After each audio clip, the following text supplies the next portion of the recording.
Danny Flexen here for Seconds Out with super lightweight prospect Martin McDonagh. Martin, how you doing? I'm good, thank you. How are you?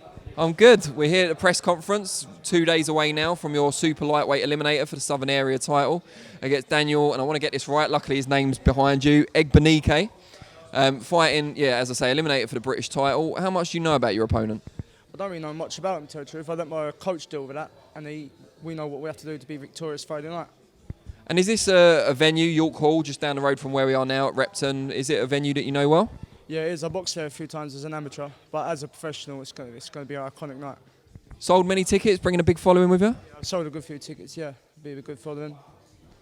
What's your, for people that haven't seen you box before, how would you describe your style?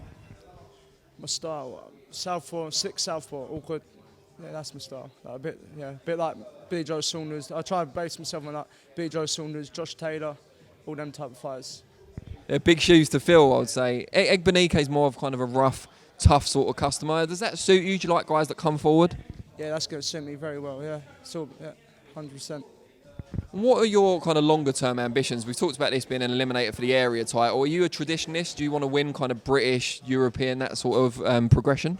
Yeah, I'm going to take every fight as it comes. I'm going to go to get to a British title, and go after anything after a British is a bonus.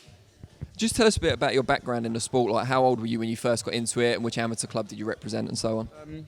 I've been boxing since I was a little boy. I made the spar my cousins about 5 or 6 year old. But I first walked into a boxing club at 9-year-old, and that was a little small club called Sheerness where I brought up.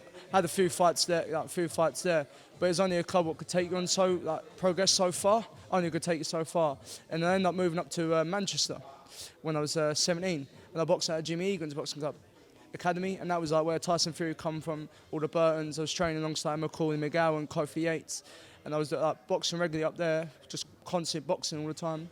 And I'll come back, and I met Billy, and then 4 years on, and we just gelled from there. And I went on winning national titles, boxing for the country, won the gold medal in the Three Nations.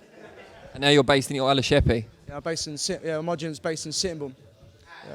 So you've moved around quite a lot then, it seems. Yeah, I'm loyal, yeah. I've been to 3 gyms, but yeah. Well, I mean, more so kind of geographically. So you started off, obviously, in the Kent coast, Sheerness, somewhere I've been to on more than one occasion. You've moved up to Manchester, and now back on the Isle of Sheppey. Yeah, Stockport. I've been back on the island of Sheppey for about 4 or 5 years now. And that's when I'm going to stay with Bill, and it's all good. Is that where most of your following comes from? Are they people that you know personally? Yeah, they're personal, yeah. All in the gym. I'm a level 1 coach in the gym now, in the Rumbles. That's a lot of my sport comes from there as well. And a lot of times when someone's at your stage of your career, you're 5-0, of course, you'll be learning more in the gym than you are in the fights at this stage. Maybe not for this one because you're fighting a fellow unbeaten guy, but so far. Tell us some of the people you've sparred or who you've learned the most from.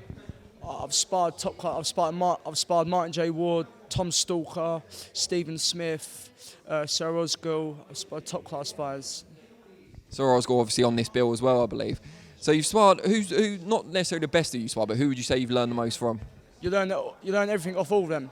You take every bit of a spar and you learn everything. What's been the biggest lesson you've learned in sparring so far? Biggest lesson? I can't. Anything you were doing wrong that you've kind of been highlighted, or? Just to keep patient all the time. That's about it. Sparring's hard, isn't it? Because you're always learning, aren't you? Every day's a lesson. So.